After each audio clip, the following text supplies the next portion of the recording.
کہتے ہیں کہ حضرت ابراہیم علیہ السلام نے جو جنت سے مینڈا بھیجا گیا تھا حضرت اسماعیل کے بدلے میں وَفَدَيْنَاهُ بِذِبْحٍ عَظِيمٍ، تو اس کا گوشت کس نے کھایا تھا؟ میں نے نہیں کھایا کم سے کم۔ میں تو آپ کو اپنی بات بتا سکتا ہوں نا، جس نے کھایا اس کو پکڑو۔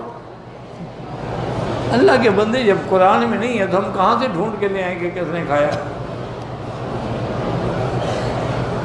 ویسے یاد رکھو کہ مینا کی تو یہ خصوصیت ہے کہ آپ جو کنکریاں مارتے ہیں نا، جو قبول ہو جائیں وہ خود بخود اٹھ جاتی ہیں، تو اللہ کے نزدیک وہ بھی اٹھ گیا ہوگا، کھانے کی ضرورت ہی نہیں ہے۔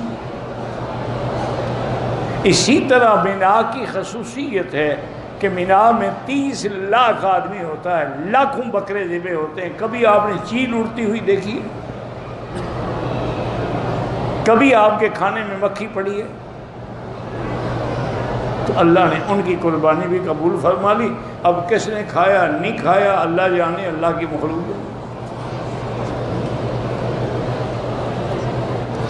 ہمارے گھر میں پریشانی ہے، باپ گالیاں نکالتا ہے، گھر کا سکون خراب کرتے ہیں، تو لا حول زیادہ پڑھا کرو اور سورۃ البقرہ پڑھ کے دم کر کے پانی پہ رکھ دو، سب وہی پانی پئیں۔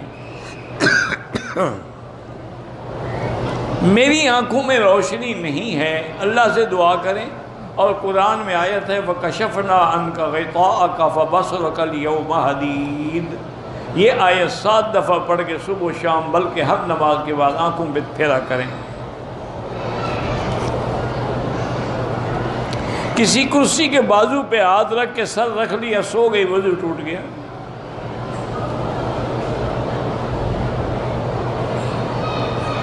میری بیٹی ہے پتہ نہیں فرزین کیا 9 سال کی ہے، تیسری جماعت میں پڑھتی ہے، اس کی یاد نہیں رہتا، تو اس کے لیے یہی ہے کہ یا قوی یا متین، یا قوی یا متین کی ایک تسبیح پڑھ کے دم کیا کرو۔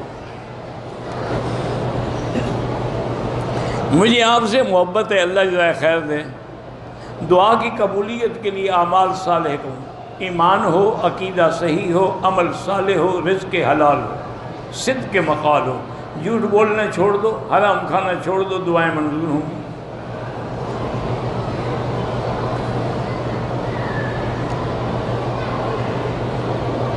تم نے نماز ضائع کر دی، تو جو نماز کو ضائع کرے گویا دین ضائع کر دیا۔ وَإِذَا أَضَاعُوهَا فَهُمْ لِمَا سِوَاهَا مِنَ الْوَاجِبَاتِ أَضِيَّاعٌ۔ جو آدمی نماز کو ضائع کرتا ہے وہ باقی چیزوں کو ضائع کرنے میں کیا دیر لگاتا ہے۔ اس لیے حضرت عمر الخطاب اپنے گورنروں کو لکھتے تھے کہ سب سے پہلے آدمی کی نماز میں نظر رکھو، اگر وہ نماز میں چوری کرتا ہے تو اس کا مطلب ہے کہ باقی اس کا کسی بات پہ اعتبار نہیں کیا جا سکتا۔ لِأَنَّهَا عِمَادُ الدِّينِ وَقَوَامَهُ وَخَيْرُ أَعْمَالِهِ، کیونکہ نماز جو ہے وہ دین کا ستون ہے، بنیاد ہے، لیکن ان لوگوں نے نماز چھوڑی۔ وَأَقْبَلُوا عَلَىٰ شَهَوَاتِ الدُّنْيَا وَمَلَاذِهَا، دنیا کی شہوت میں پڑ گئے۔ وَرَضُوا بِالْحَيَاةِ الدُّنْيَا وَاطْمَأَنُّوا بِهَا، اور دنیا کی زندگانی پہ خوش اور مگن ہو گئے۔ وَهَٰؤُلَاءِ يَصِيرُونَ غَيًّا، یہ وہ لوگ ہیں جو قیامت والے دن گھاٹے میں ہوں گے۔ جو آدمی مستقل نماز کو چھوڑ دیتا ہے جان کر وہ کافر ہے، چونکہ حدیث میں ہے بین العبد بین الشرک ترک الصلاۃ، کافر اور مسلمان کے درمیان صرف نماز ہی ہے۔ جو آدمی 5 وقت کی نمازوں کی حفاظت کرتا ہے اور وقت پہ ادا کرتا ہے وہ غافلین میں نہیں ہوگا۔